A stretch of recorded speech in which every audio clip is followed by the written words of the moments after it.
मैं नासिर हुसैन और आप देख रहे हैं किसान तक। नवंबर, दिसंबर, जनवरी, फरवरी ये वो महीने हैं जब दिल्ली एनसीआर ही नहीं उससे लगे और भी शहर प्रदूषण की समस्या से परेशान होते हैं। और उसकी एक वजह होती है जो कारणों में गिनाई जाती है कि पराली जो पंजाब, हरियाणा, यूपी में जलाने की शिकायतें आती हैं, उसका एक बड़ा समाधान CIRG यानी केंद्रीय बकरी अनुसंधान संस्थान ने खोज निकाला है, या कह लें कि वो उसका समाधान निकाल चुके हैं। पराली को जो पैडी के जो स्ट्रॉ हैं उसको आलू के साथ, यानी कि जो अलीगढ़, हाथरस, आगरा, वेस्टर्न यूपी में अच्छी मात्रा में होता है और साल के आखिर में उसको फेंकने तक की नौबत आती है, इतना उसका प्रोडक्शन है। लेकिन CIRG ने उसका इस्तेमाल करते हुए बकरियों के लिए, जैसा डॉक्टर साहब बता रहे हैं कि सिर्फ बकरी के लिए नहीं है, बड़े पशुओं को भी उसको खिला सकते हैं। तो कैसे वो बनाया जा सकता है और पैडी और आलू फेंकने से या कहना है कि उसको बर्बाद करने से हम बचा सकते हैं। डॉक्टर साहब ये कैसे बना सकते हैं हम? जैसा आप बता रहे थे नासिर हुसैन जी कि ये जो पैडी स्ट्रॉ है ये इन्वायरमेंट पॉल्यूशन का एक बहुत बड़ा कारण है। जो किसान इसको जलाते हैं उसकी वजह से इसके पॉल्यूशन होता है। तो इसको दूर करने के लिए हम लोगों ने ये सोचा कि इस पराली से हम क्यों नहीं बकरियों के लिए साइलेज बनाएं। तो हमने पराली लिया और साथ में एक कार्बोहाइड्रेट सोर्स के रूप में पोटैटो या आलू लिया। तो इस दोनों को एक प्रॉपर रेशियो में मिक्स करके हमने इसका साइलेज बनाया है।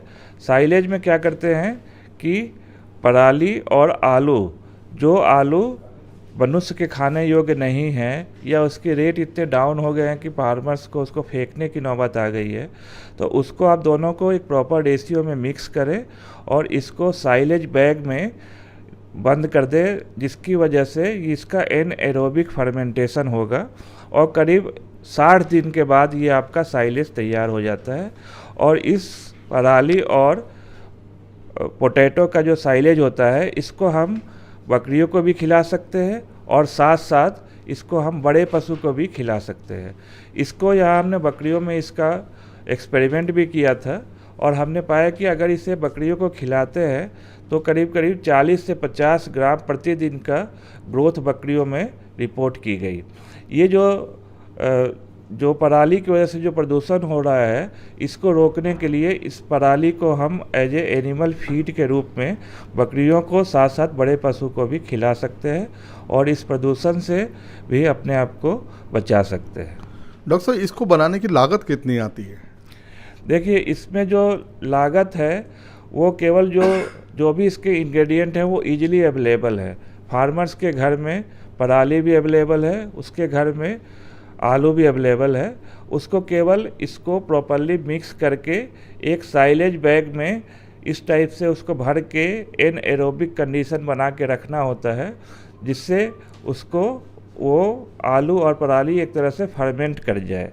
और ये फर्मेंटेशन के लिए आपको अगर इन्वेस्टमेंट देखेंगे तो अगर आपको 50 केजी का साइलेज बनाना है तो करीब करीब 400 से 500 रुपये तक का ही खर्चा आएगा, अगर आपके पास सारे इंग्रेडिएंट आपके घर में अवेलेबल हो। और कहीं कहीं तो ये पराली आपको फ्री ऑफ कॉस्ट भी बहुत जगह से किसान आपको दे देंगे। तो ये इसका आप समझो मिनिमम कॉस्ट अगर साइलेज के रूप में देखेंगे तो 2 से 4 रुपये ही आएगा पर केजी। तो जैसा आप सुन रहे थे हमारे CIRG के प्रिंसिपल साइंटिस्ट रविंद्र कुमार जी को, जैसा दावा किया जाता है कि पराली की वजह से प्रदूषण होता है, तो वो एक अलग बात है। लेकिन पराली का इस्तेमाल हम और किस तरह से अपने पशु यानी कि बकरी, भैंस और गाय, इनके लिए भी कर सकते हैं और पराली को जलने और फेंकने बचा भी सकते हैं। इसके अलावा आलू का भी बेहतर इस्तेमाल हो सकता है, जो साल के आखिर में, जैसा अक्सर आगरा, अलीगढ़, हाथरस की सड़कों पर देखा जा सकता है कि आलू कोल्ड स्टोरेज के बाहर सड़ने के लिए फेंक दिया जाता है। तो इसी तरह की जानकारी पर और वीडियो देखने के लिए आप बने रहिए किसान तक पर।